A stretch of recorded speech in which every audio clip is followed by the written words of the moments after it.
This is a public service announcement. The return of the stalker routine. I'm not the kind of person who can sit back and watch someone get used, manipulated, or smeared without saying something. It's not in me. Right is right, wrong is wrong, and this whole thing with Case and his so-called stalker routine has crossed that line so many times, it's practically doing laps. He's pulling the same tired move again, painting himself as the victim, claiming he's being targeted, all while keeping the spotlight firmly on himself. You'd think after the 10th final post he'd actually take a break, but no. Here we are again. Same script, same performance, just with a new round of imaginary danger.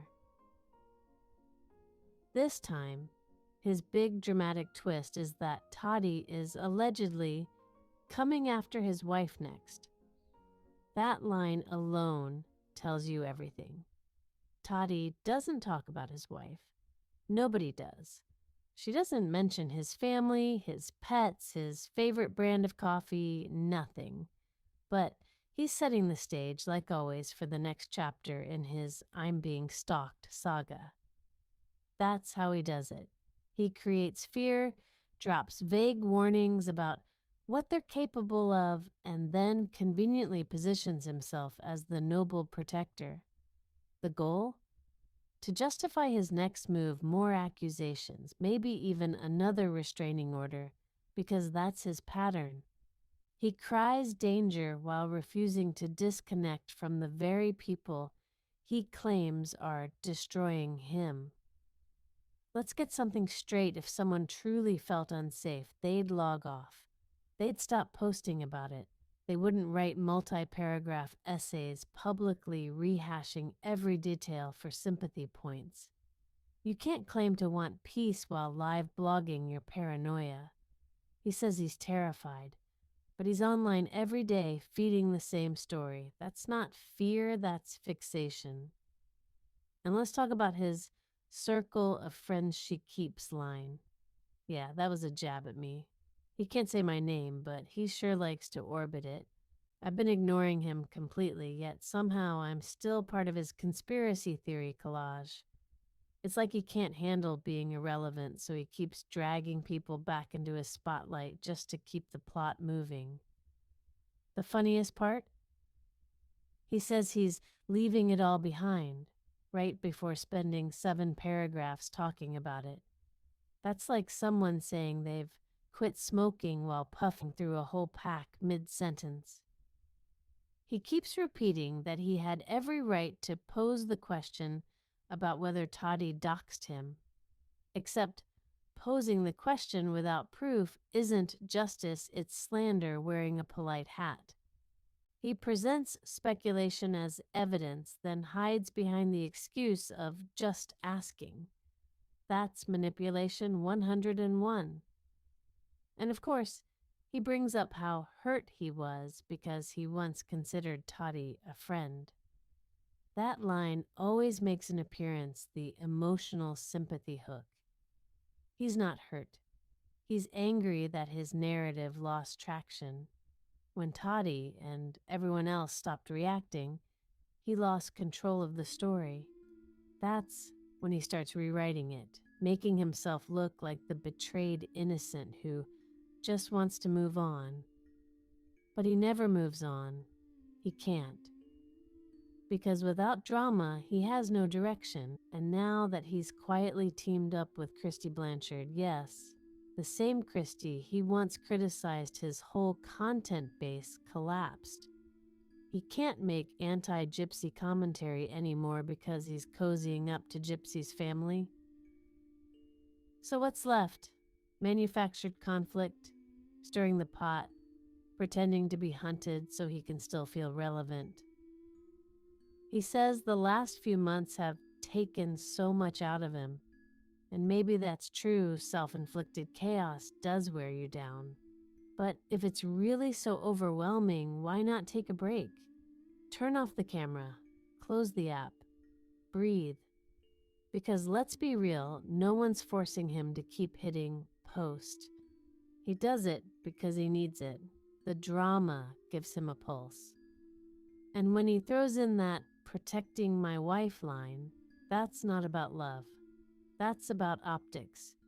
He's trying to look like the noble husband fending off invisible enemies. It's a performance, and he's hoping someone in the crowd claps loud enough to drown out the inconsistencies. The problem is his act is worn thin. Every claim he makes falls apart under the slightest bit of logic. He says he wants it to stop, but he's the one keeping it alive. He says people are out to get him, but he's the one naming names. He says he's walking away, but we all know he'll be back the second the attention fades. So yes, I spoke up, because I won't sit quietly while someone weaponizes fear and plays pretend victim at the expense of others. People like that depend on silence. They count on good people staying quiet. I'm not built that way. Let's be real for a second. Nothing has actually happened to him. Not one thing. No threats, no attacks, no mysterious people lurking in his bushes. The only thing he's really lost are followers who finally realized he's not the person they thought he was. That's it. The rest is just noise he created to make himself feel like the main character again. The truth is, no one cares enough to go out of their way to hurt him or his family. Nobody's plotting, nobody's chasing, nobody's obsessed. The only danger he's in is from his own mouth. He's doing just fine whining, posting, spinning his same tired stories. If he's really terrified, he sure has a funny way of showing it online every day. And the people who are buying into this circus, they're part of the problem too, because enabling delusion doesn't make you a supporter, it makes you an accessory. Every "you're so strong" comment is another drop of fuel for a fire that should have burned out long ago. Let's call it what it is. A performance. He's not scared he's staging, not leaving, just resetting the scene. Every time the drama cools off, he finds a way to turn up the heat again, even if it means inventing new villains. He calls it transparency, I call it storytelling. The problem is he's not a very convincing narrator anymore. Everyone's seen the plot twist too many times to care. I've said this before, and I'll say it again. Manipulation follows a pattern. Once you learn the rhythm, you can predict every beat, and this was the encore no one asked for. So, while he keeps writing scripts about invisible enemies, I'll stay right where I am, steady, quiet, and unbothered. I don't need to chase lies to prove a point. The truth is patient, and it always arrives on time.